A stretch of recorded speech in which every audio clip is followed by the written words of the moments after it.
My name is Nathan James, and I'm here on behalf of my friend and fellow author, Delvon Johnson, who wrote the critically acclaimed novel Love Yourself First. We're here to have a press conference today in which Mr. Johnson will address the ongoing controversy between himself and on-the-down-low author J.L. King.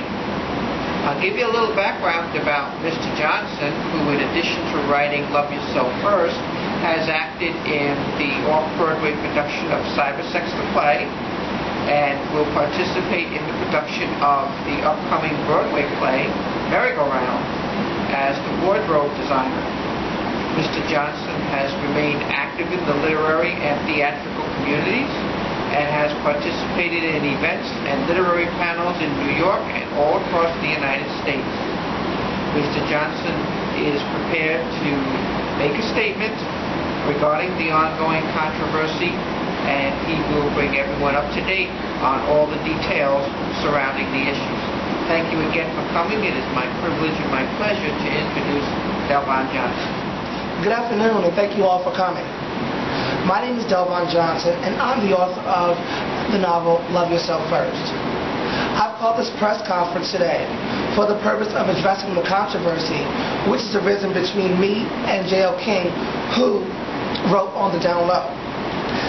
As an African-American novelist, I believe Mr. King's promises that he can advance my career and promote my book on a national level in return for an agreed-upon fee.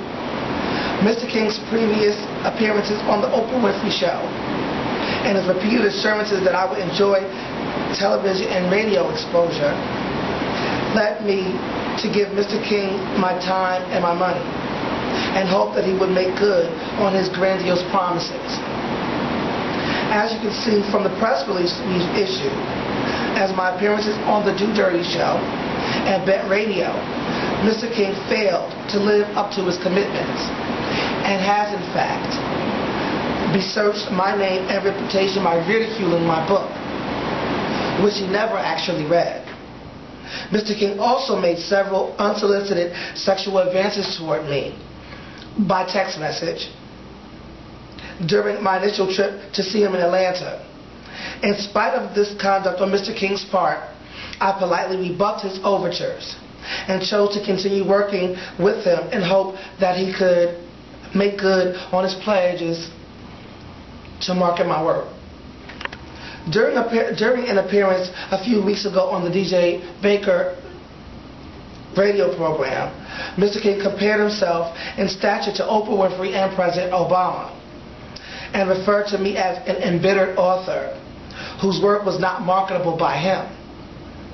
Yet, in spite of these mischaracterizations, Mr. King continued to bill me for services he did not deliver, while using photographs of me to enrich his businesses.